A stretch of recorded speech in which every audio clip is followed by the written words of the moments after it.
speech with the fear of public speaking. I was in 5th grade when I gave my first speech. When I went up there to give my speech, I thought, no biggie, I've been in musicals since I was 7 and had to sing and dance in front of loads of people. Then I got up to that podium, I looked at all their bright, shiny, young 5th grade faces, and I barfed right on the person sitting in front of me. It got even worse in 6th grade when I shook uncontrollably in Mr. Shern's classroom. And then I started crying and ran out of the classroom. After being through all this, I finally learned some tricks of the trade for people that share my fear of speaking. My first piece of advice is warm-ups. I learned this in drama. When you are about to give your speech, go to the front of the classroom and do Sharpay's warm-up from High School Musical. Even if you are not familiar with High School Musical, I just did it, so now you know. Then take a deep breath and look at the audience for 3 seconds smiling.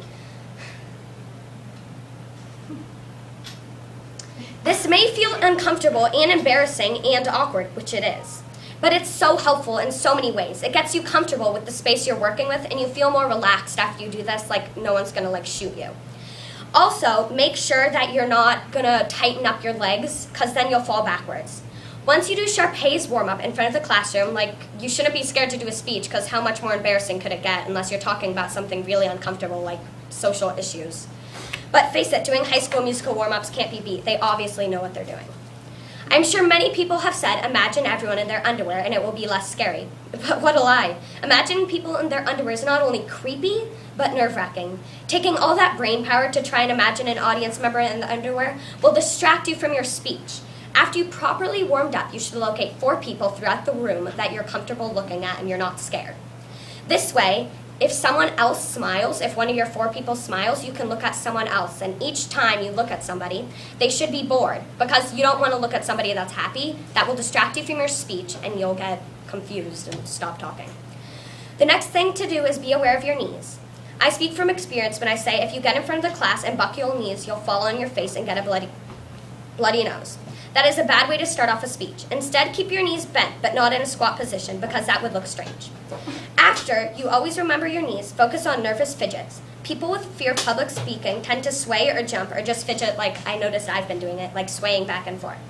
If you remember the guy in the speech we were watching, he would walk back and forth like this from his podium, stomping his feet and moving his arms like this. Phil Davidson. Yes, Phil Davidson. And he had big sweat marks under his armpits, so it just made it worse. So to let the nervous fidgets out, just try to flex your calves. That'll take enough energy that it'll distract you from all your shaking and from your fidgeting. Finally, we get to the voice and breath. When presenting, I know it sounds strange for those of you who do not have this fear, but you often forget to breathe, which causes you to turn red, then white, and then to get dizzy. All of this will make your speech worse and your fear greater. For the voice, always remember that even if you are talking slow, you're not. The slow you have when public speaking is probably 10 times faster than normal. So even if you feel like you're speaking as slow as a turtle, the audience hears you speak normally. Some people say you should channel your fear into your voice. But please don't, or else you'll be yelling at the crowd and you'll be fidgeting again. But when all of this is said and done, you have to remember that it's just a speech. Don't overthink it. If you go up to that podium thinking this is the biggest day of your life, and if you fail, you'll live in your brother's basement and never succeed or go to college, you'll psych yourself out. And always keep in mind that this isn't about giving the perfect speech. It's just about not throwing up on the audience members. Having a fear of public speaking sucks, but hopefully my advice will make you better. Yeah!